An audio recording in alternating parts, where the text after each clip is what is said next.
Hello, in this video, we'll create an SEO Keyword Researcher Agent.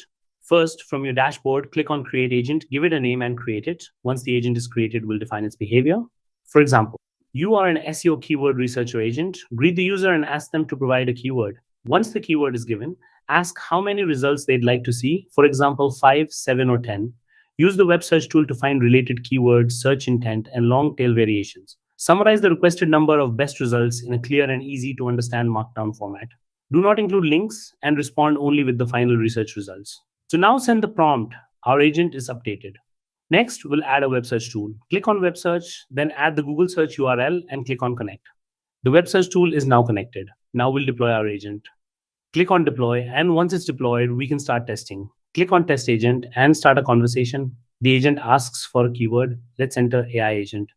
Now it asks how many results we'd like to see. Let's say 5. The agent is researching, and there we go. It has provided related keywords along with search intent and long tail variations. The agent is working perfectly. See you in the next video. That's it. Thanks for watching.